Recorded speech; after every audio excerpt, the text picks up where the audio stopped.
When you have that type of illness, it is a spiritual thing. Is the way that they say it. It's the case. It won't allow you to think. He couldn't learn the certain ceremony that he was trying to learn. And so he told me, he said, which means I made for myself the traditional teaching of doing without food for a period of time. We would refer to that as fasting today.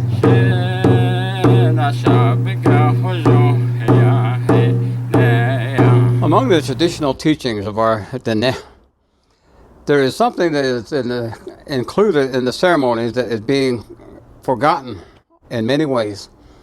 And one of the ceremonies is that when it's conducted for you, thereafter there's a certain food that you are never to eat again. And that food might be something actually that comes from certain portions of animals that you are not supposed to ever eat again, whether it be from goat or sheep or deer or elk or buffalo or whatever it is that they call it hatate, and that is something that is not to be eaten again by you after that ceremony is conducted for you, and you will be made well of the illness and that you have in your body. The reason that I mention this is that in this present day, we have many of our Dene and that having difficulties with alcoholism. Our younger people are doing things with drugs and complicating their lives. And none of these things are very good for the Dene. They destroy our families, they destroy the community, they destroy the lives of our people. And our young people are particularly affected by these things and that. The reason that I bring this up is because the effects of alcoholism on the physical body for the person that is addicted to it, it brings temporary relief, or it numbs the pain or the misery or the unhappiness. The same thing with drugs. It gives that particular physical feeling, emotional feeling, and mental feelings and that everything is okay and fine. And so people continue to use it, and it has a very addictive qualities to the use of alcohol and drugs as well. And the teaching of our people is that when you have that type of illness, it is a spiritual thing. Is the way that they say it. It's the case. It won't allow you to think clearly.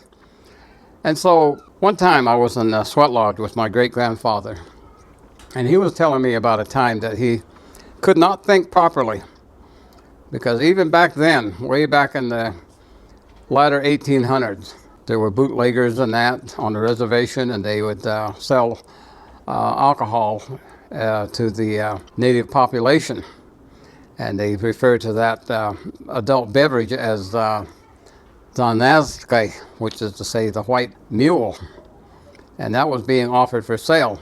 And my grandfather says he drank some of that at various times, and it messed up his mind. He couldn't learn the certain ceremony that he was trying to learn, and he tried and tried and tried. He went to the sweat lodge, he offered songs and prayers and offerings, and nothing could get him to think clearly. And it was very painful for him, and emotionally and mentally, that he could not get that ceremony down. And so he told me, he said, which means I made for myself the traditional teaching of doing without food for a period of time. We would refer to that as fasting today. We understand it.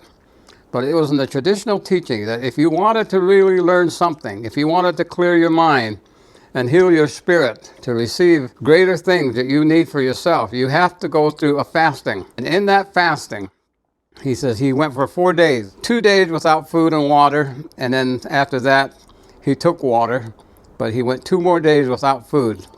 And so it was 4 days that he went without food. And he told me, he said, first I went into the sweat lodge and drank a lot of herbs and thought about clearing my mind, making my mind receptive to the things that I needed to learn so I could learn the ceremony. And so because he did that, and he went and fasted for 4 days, he said, Tahoyan, which means suddenly, I was able to bring all of the elements of the ceremony together, the songs, the prayers, and the way the ceremony is conducted. He said his mind opened up, and he says, I learned that.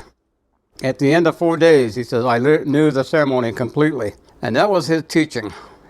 And because of that, he was known as Haskichachehe Nahatai, which is to say, he is the only one that is ever known that could do the ceremony from the sweat lodge. And so the thing that I learned from my great-grandfather is the idea of fasting.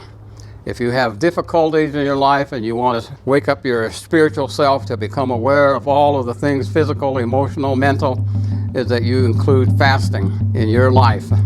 Fasting and praying, and that is very important in the traditional teachings of learning and understanding the greater things on a greater level.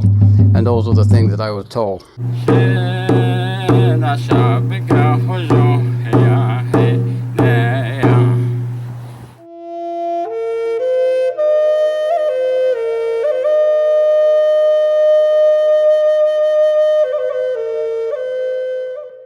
Hey, thanks for watching our videos.